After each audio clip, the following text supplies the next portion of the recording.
All right, I know this says split shot for beginners, but I'm gonna give you some juice that even you advanced guys are gonna learn something new here. So let's dive right into it. Split shotting has been around since, oh my gosh, probably around early 80s. You know, mid 80s is about the time I started fishing it. I'm in the West Coast, so Finesse Tactics hit there first, and I've been fishing it ever since. As a matter of fact, I always have a split shot rigged every time I go out. Not that I use it every time, but I've been using it for decades and with great success. And I would say that it's even more successful today than it was originally when it came out, mainly because it doesn't get fished as much. A lot of guys are out there fishing drop shots and Ned rigs and Neko rigs and all this other stuff, and they've kind of forgotten about the drop shot or the split shot. So I think the split shot is very effective today. So here's the juice, guys. Here's how let's just dive into it. First of all, let's talk about the rigging. The split shot originally, how it started off is we had a little round split shot. You crimped on the line about 12 to 18 inches up the line. We'll talk about length in a minute. And the round split shot worked pretty good.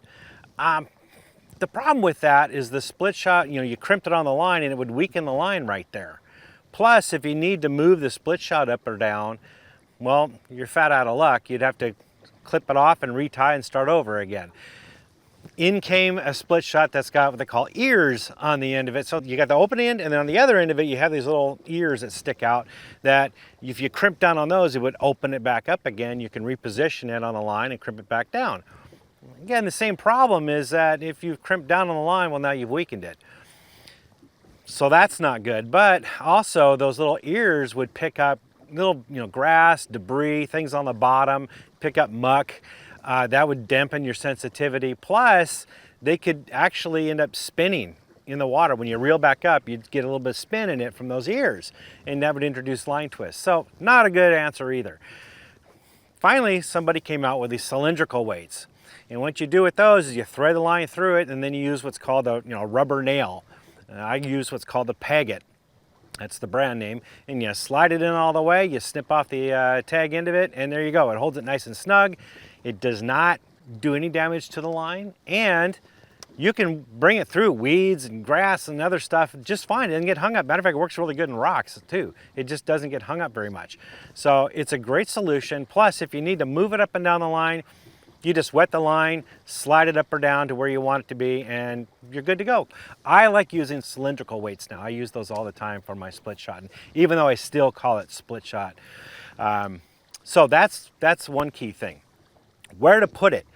Starting off at 18 inches is a good start. Here's the thing with split shotting, guys. When it first came out, it was known for clear water tactics, deep water. So 18 inches was a good starting point as far as distance. And a lot of times the deeper that you went, the more, you give it 24 inches or maybe a little bit longer. Now people have learned split shot works really well in shallow water too. As a matter of fact, you can even flip and pitch it. You just shorten it up to about 10 to 12 inches. Works really good. You can use it in shallow areas, 10 inches, 12 inches. Works really well. So now I would say if you're less than 15 foot, 12 inches is a good starting point. If you're beyond 15 foot, 18 inches is a good starting point. Another factor is the activity level of the fish. The more active they are, the more aggressive they are, the shorter distance you can have from the hook to the split shot. Conversely, if it's a really slow bite, you back off and give it 24 inches. I've been known to give it as much as 3 foot. So you just kind of have to look at that. Plus, summertime. Typically, summertime, you have a shorter leader. Wintertime, you have a longer distance. Again, that is activity level. Just goes back to how active they are. In wintertime, they're not as active, not as aggressive. Longer distance works. Summertime, the more aggressive, shorten it up. As far as line is concerned, for me, it's only fluorocarbon and that's it. Back when it first came out, monofilament was your choice. That was it. That's all you had, so we used monofilament. It worked fine. But monofilament floats. And so when you're fishing in deeper water, you get this long arc bend in the water. And that's not good. You have more line out, you have less connectivity to your bait, and a lot of times it's a very subtle bite. We'll talk about that in a second. So if you have a lot of line out, it's really difficult to detect the bite. So monofilament wasn't a very good choice for for split shotting, but that's all we had. Copolymer came out after that, and that was pretty good. I used to use copolymer, and if you look at some of my earlier videos about split shotting, you'll see I'm advocating copolymer line. That's before fluorocarbon really became a big hit. Now that fluorocarbon's out, that's all I use. You would think, okay, why not use braid? Braid, it's slick. It's really slick, and it's really thin for its pound test in it. And you put a cylindrical weight on there with a rubber peg, and it slides up and down your line no matter how hard you try to keep it from doing that. Even on a cast, it'll slide all the way up to the hook. It's terrible. It's awful to manage. Plus, braid is buoyant. So again, you get that arc. You get a lot more line out there than you would with fluorocarbon, which sinks. You get a direct connection with fluorocarbon. Fluorocarbon is also extremely sensitive, and because of the nature of fluorocarbon, it's almost invisible in the water. And here's the key thing about it. Fluorocarbon is more abrasion resistant than braid, especially in rocky areas, which a lot of times that's where you're fishing the split shot. Those rocky points, those rocky drops on creeks, riprap, things like that. A lot of times in those open areas you have a hard rocky bottom, and braid's going to tear up underneath those conditions, whereas fluorocarbon will not. Notice I didn't mention a swivel. No swivels in this. Anybody that tells you to use a swivel with a split shot, simply they tell you that because they don't know how to rig it. That's the plain truth. They're rigging it wrong, so they get line twist. And it's all about the rigging. If you rig it correctly, and then there's some little tricks with the spinning outfit itself, you can completely eliminate line twist. So here's the thing. The key is when you rig it, the hook has to be absolutely straight on the body of the grub or the tube, for example. I use Grubs. That is the thing to use all the time. I mean, that's how it started out, was a grub. That was the beginning, and it still works really well today. A tube is also exceptionally good. Grub works well if they're somewhat aggressive to aggressive. Tube works best if they're not aggressive at all. Under those cold front conditions, tube works fantastic. But rigging that on there perfectly, that hook, it's got to be on there straight. If it doesn't, your bait's going to spin. And you'll know that when you cast out and you reel it back in to make your next cast. Watch your bait. If it's spinning, you got it rigged wrong. So re-rig it and make sure it's on nice and straight so you don't get any of that. Because that's, most of the time, that's the problem with line twist. And that's why these guys advocate a swivel in there. It's like, if you rig it right, you're not going to need a swivel. The other reasons you get line twists aren't even related to the bait and how it's rigged, so a swivel's not going to save you.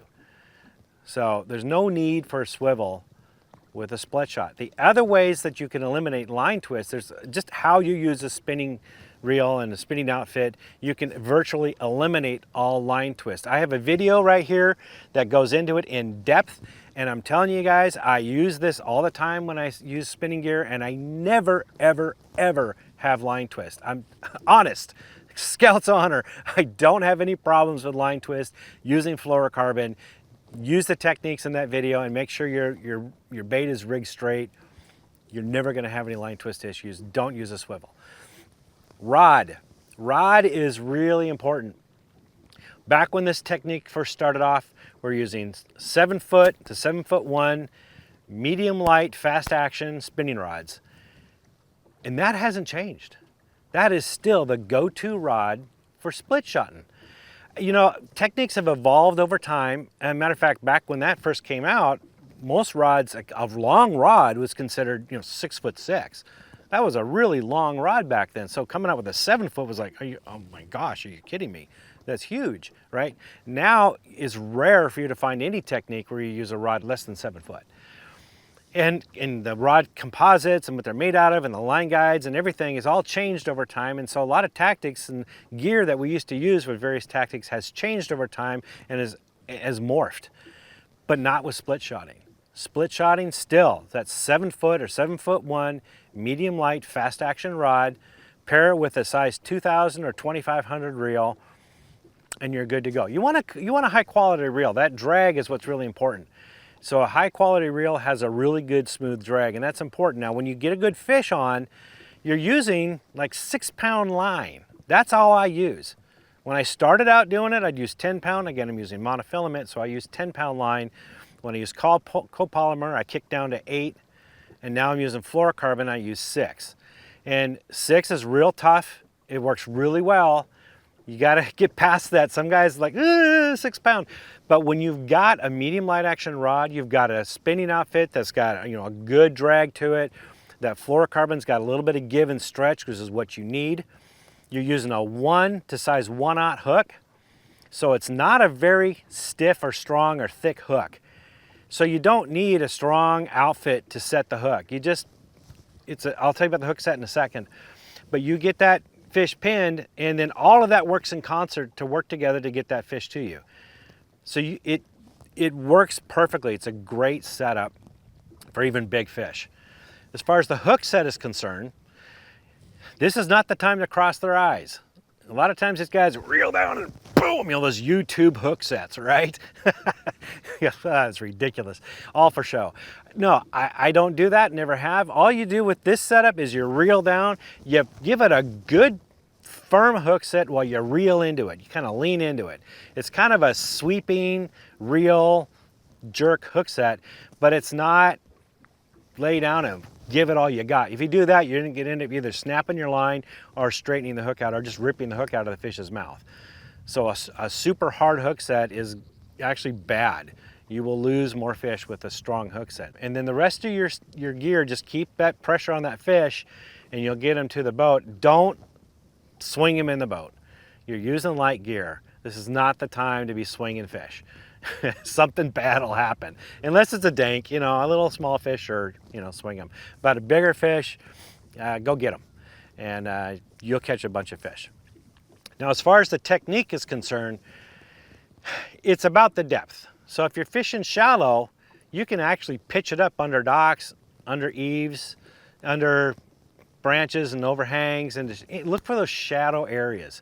Places where the bass will hide up and get up, tuck up underneath. I love fishing docks, especially if they got weeds around. If I can, you know, pitch it up underneath a dock and with some weeds around it, those fish will be right up underneath that dock. Or I fished where there's a little bit of wind. You got floating docks and they've got weeds around them, and that dock will pivot. And now you've got this opening where the weeds are. And you can just pitch it right in that little opening. And a lot of times you'll catch fish that way. Fishing a little bit deeper, especially if the bite is off and slow. This is where the split shot really shines. Cast it out, let it hit the bottom. And the way you know it hit the bottom, your line is peeling out and all of a sudden it goes slack and stops moving. Now you know it's hit the bottom.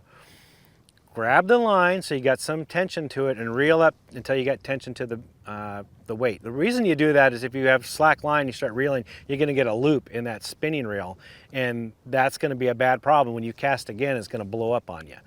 So grab that line, reel up till you get a little tension, and then let go.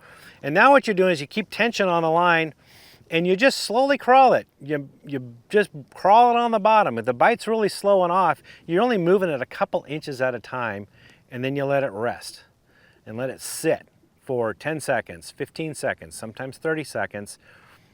Keep tension on it and then slowly reel it a couple more inches and let it stop. When you're doing it this way, when the bite's really slow, the bite is very subtle. A lot of times the bass come up and they just go, and they don't move. They just sit there. And so when you pull up on it to move again, you're gonna feel this spongy feel. The best way I can explain it is take a thin rubber band and bring it between your fingers here and just pull on it. You'll feel that tension, that little rubber band spongy feel.